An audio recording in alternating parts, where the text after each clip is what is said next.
I think we're in a silly point in this country when we're polling this clip to condemn the anti-Semitism here at the studio, and people going, hey, can I get a second cut of that N-word, Hail Hitler?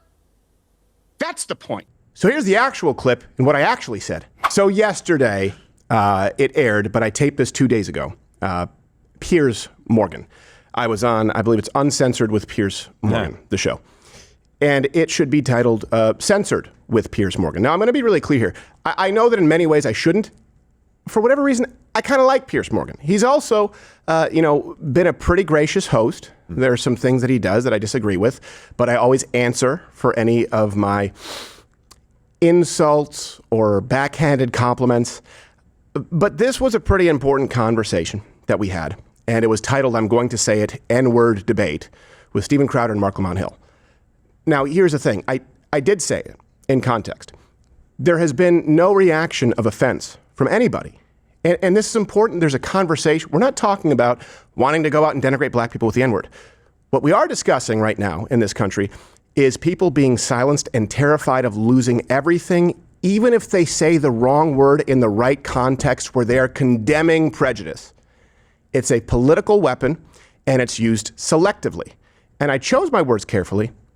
The language was very deliberate, and then, of course, it gets silenced. So we'll get to that sort of fallout in a bit. And after this, I want to ask you now, what do you think the issue is when you get that gut feeling of this victimhood culture, where someone claims they're a victim and you're going, no, hold on a second. This doesn't seem right. This seems like you're using it. I am going to lay out exactly why you feel that way, give you a litmus test, and the reason for it, and the point. And that's what I am rallying against. So, on to Censored with Piers Morgan. By the way, Mr. Morgan, you are welcome to come on this show. I would very much welcome it, and we'll host you graciously. This is the version they ran, they pre-tape, titled, I'm going to say it, N-word debate, I believe with Mark Lamont Hill, and censored it out. When we're talking about this new song, and as a comedian and as a linguist, I'm going to say the word here so that everybody knows, and that's what you're going to clip. We're looking at words that are offensive, a song that is offensive, but one is a boogeyman word. We have one noun, a verb, and a noun. Okay, we have a noun by itself, contextually. That's bad. Shouldn't say it, but it's not imbued with any power outside of historical context. The last noun, Hitler, is imbued with the power of the verb that precedes it, hail, to praise, to venerate. That'll get clipped, even though I'm condemning the song as anti-Semitic, and not one person here who would be the victim of a more severe call to action is going to say it's anti-Semitic. I think we're in a silly point in this country when we're polling this clip to condemn the anti-Semitism here at the studio, and people going, hey, can I get a second cut of that N-word, Hail Hitler? That's the point. Now, I know many of you think, oh, thank goodness, he didn't bleep it out, but he silenced it out. Yeah. I dodged a bullet. So here's the actual clip and what I actually said. We're looking at words that are offensive, a song that is offensive, but one is a boogeyman word. We have one noun, a verb, and a noun. Okay, we have a noun by itself, contextually. Nigga, that's bad. Shouldn't say it, but it's not imbued with any power outside of historical context. The last noun, Hitler, is imbued with the power of the verb that precedes it, hail, to praise, to venerate. Actually, after the show, naturally, Piers changed the name of his show to Uncensored. It doesn't necessarily have the same... It was really close. Maybe that was our fault. I don't know. Sorry, right graphic. And here's the fallout in this. This isn't about drama. This is about something that affects all of our lives. And you're seeing polling changes. I talked about Gen Z voting patterns. And I talked about this fatigue that people have. It's not people just bitching about political correctness or cancel culture. It's people now frustrated that they can't have an honest dialogue, and particularly white men being painted in. Right? If you move in, it's gentrification. If you leave, it's white flight. Sit down and shut up, but silence is violence. You can't go to empirical data like crime, neighborhoods, urban environments, Democrat mayors, but you also can't go back to the anecdotal, hey, I'm in an interracial relationship or I have black friends. There's no winning, and so the only way is to not play, and now we're not having these conversations. So after this, we reached out here on my ex and said, hey, Piers Morgan, I thought your show was called Uncensored. Can you explain why you felt the need to literally censor my words? And he responded, you said the N-word, and we don't allow that on our show. It's not about censorship, but about respect for black people. Okay? Here's my problem, Piers. And this is my problem where I said this is disingenuous. Allow me to make my case. Piers Morgan brought on what he said was a self-avowed racist. Challenged her to say the N-word repeatedly in front of a black man. She didn't. Two black men. Two black men, I believe, or at least 1.5. She didn't. And then said, see, that's the thing, it's cowardly. I went on and used it in context of my own volition, rightfully so, and I stand by it, the point that I was making. He challenged me again, asking if I would say it, if Dr. Mark Lamont Hill was on. I said yes, and then it's censored out. That, to me, is disingenuous. It's a challenge for clicks. You're not actually trying to have a conversation. Challenge accepted. You issued it. And the point was, we're not just talking about here, to be clear. We're not just talking about words and going, nanny, boo-boo, I want to say the N-word, I want to say a joke. No, what we are talking about, and this is the thing, the conversation has been, I want to be able to say the N-word just because I want to use it in a racist context. No. We actually have lost the ability to have discussions about words, their meaning, in context as adults. We have lost that as a society, and that is not a good place to find ourselves. There are not throngs of people in this country going, I can't believe that I can't yell the N-word at a black person, but there are a lot of people going, hey, wait a second. If I'm addressing something very specific in a quote, I want to make sure, I just don't want to lose my livelihood. And so people check out, and you're not having a conversation anymore. There are real consequences to this, and that's what we are discussing, and you are going to see a backlash, the pendulum swing back the other way, where people just say, you've called me a racist so long, you know what? I guess I am. There are quantifiable results, consequences of this language policing, and you can see it in the laws in places like the UK and in Canada. But you can see it culturally here. People are afraid of losing everything for saying the wrong word, even if in context they are condemning prejudice. And Piers, by the way, his censorship didn't just stop at words. And I get it. He'll say, hey, you bleep things. Well, we bleep things out in sketches because we edit for the bleep. It's funny. And if you're watching a clip, maybe on YouTube, but live, we have the YouTube dump button. So also we're allowed, it's for comedy. It's not the same thing as a word that we deem offensive after challenging someone to say it.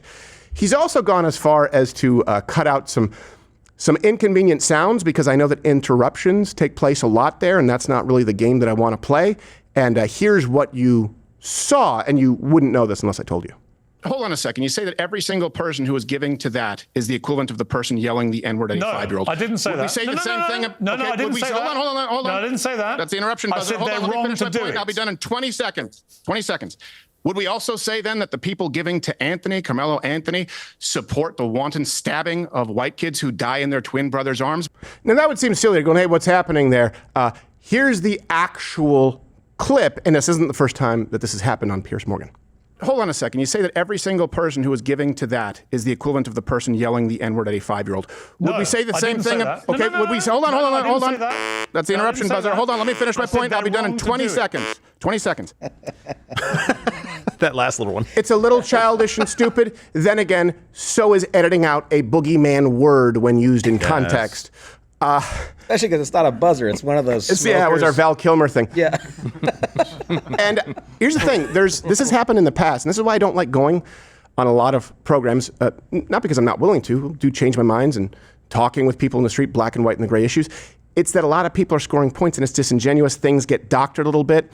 We believed that this has happened in the past. The last time I was on Piers Morgan, I had a bell where I did not interrupt once, and I said, I will yield the floor. And this was a mechanism to point out whether someone is arguing in good faith. It didn't make air, you couldn't hear it, and he told us that actually it was something to do with the microphone and the gate, which would not apply there. It couldn't possibly apply to that buzzer. And so I apologized right here on the show. Said, okay, my bad, should have given you the benefit of the doubt. It's petty. I rescind my apology because I now think that there's foul play. Here is the bell in question from that last appearance. Was that deliberate? Is he trying to sabotage her? Thank you. But again, I'm really going to avoid ad hominem, which is really tough because it seems to be coming from the other side of this panel here. Well, I will note for the record that you have not gone ad hominem. And Tim, to be fair, all you've done is abuse Steve. All you've done is abuse Steve on a personal level. I actually would like to rise above that. His whole career is all he's done is attack gay and trans people. Now he's like, he's getting offended. And no ad hominem from me like he did the walk of shame after a night with Brian Boitano and stole his puka shell necklace. And the reason the bell was important. It was a gift. Yes, it was to point out, look, hey, I'm not going to do that, but these are the kinds of people who are often being hosted, and they're not arguing in good faith. It's all ad hominem. That ding is a little bit of conditioning for you to go, oh, I see what the left is doing. You may not agree with it, but it's important. Here's the actual clip that didn't make air. Is he trying to sabotage it? Thank you. But again, I'm really going to avoid ad hominem, which is really tough because it seems to be coming from the other side of this panel here. It was certainly ill-advised. I will note for the record that you have not gone ad hominem, and Tim, to be fair, all you've done is abuse Steve. All you've done is abuse Steve on a personal level. I actually would like to rise above that. His whole career is all he's done is attack gay and trans people. Floor. Now he's getting offended. They said it was a technical issue. Funnier with the bell. I don't buy it. Here's the thing, and I'll get to why this affects everybody, and there's something that you're feeling in your gut that you may not necessarily know how to articulate. A lot of Americans feel this way, including, by the way, Black Americans and certainly Hispanic Americans. But back to Piers. This is actually someone who censors himself all the time or does post-filming edits to make himself look better. All right, Stephen Crowder, you're giving it to me. I think I'm the in the whole saga here. I'm just the sitting here listening to a very, very unpleasant young being deliberately, unashamedly wants us to think she's admits to being. And when you talk about context of using the N-word, she is using it in. Wow. Yeah. By the way, he doesn't just stop. Appropriate. He doesn't just stop at censoring guests. No. And I know people say it's not censoring because it's not government. Shut up. He's not just censoring guests. He even has gone so far as to rotoscope physical things out of the filming process to save himself embarrassment. Well, Andrew Wilson's apparently ecstatic wife, Rachel, got in touch on X and told me she'd like to participate in our next debate. And so she will. She'll be joining us alongside an all-new panel of